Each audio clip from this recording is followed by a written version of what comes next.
Hello बच्चों, let's see the question. Which of the following graph depicts correctly the temperature versus time graph for transition of ice at -10 degree Celsius to steam at 120 degree Celsius? Now, and here the key concept is specific heat and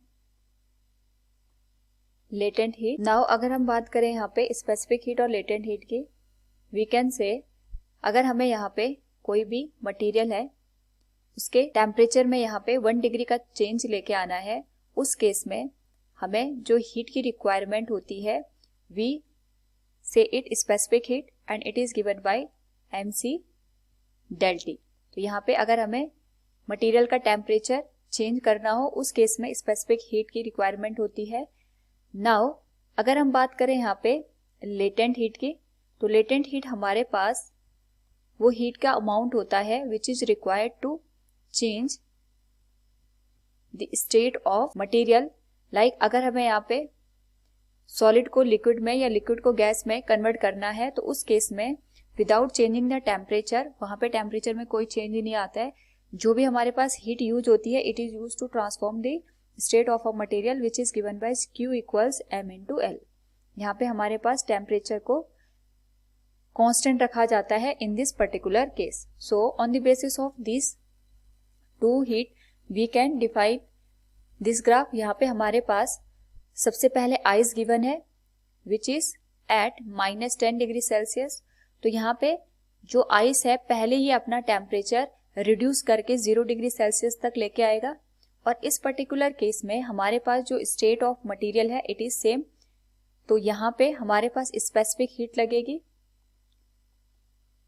and we know that जब हमारे पास specific heat use होती है उस case में जो हमें temperature है उसको चेंज करना पड़ता है. यानी जैसे जैसे हमें यहाँ पे -10 से लेके 0 डिग्री तक टेम्परेचर को चेंज करना होगा उतनी ज्यादा हमें हीट की रिक्वायरमेंट होगी. It is given by Q equals mc del T.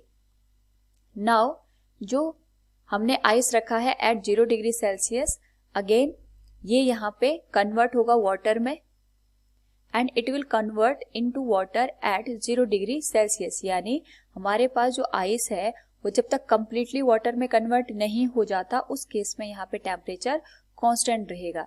यानी यहाँ पे जो हीट यूज होगी it will be Q into ml.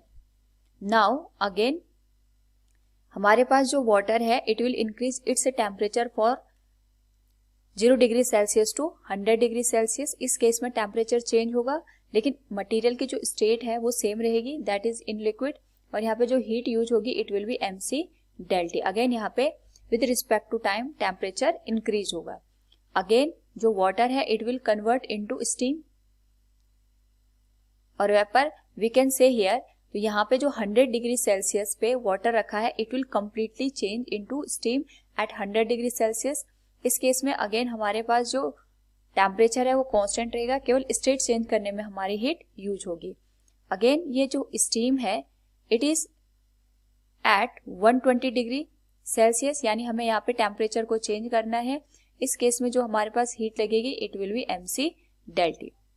So we can say here कि हमारे पास जहां जहां टेम्परेचर चेंज होगा वहां पे टाइम के साथ साथ हमें एक लीनियर इक्वेशन और लीनियर हमें ग्राफ देखने को मिलेगा, और जहां पे स्टेट हमारे पास चेंज होगी उस केस में यहाँ पे जो टाइम के साथ साथ टेम्परेचर है it will be remain constant. So यहाँ पे अगर हम फर्स्ट -10 से लेके 0 तक देखें तो टेम्परेचर इंक्रीज होगा. So from the given graph हम देखें यहाँ पे C और D में जो हमारे पास यहाँ पे टेम्परेचर है टाइम के साथ वो इंक्रीज हो रहा है -10 से लेके 0 तक.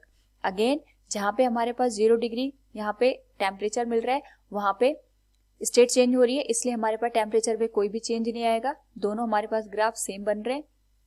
अगेन यहाँ पे जो वाटर है उसका टेम्परेचर 100 डिग्री तक राइज होगा दोनों ग्राफ में.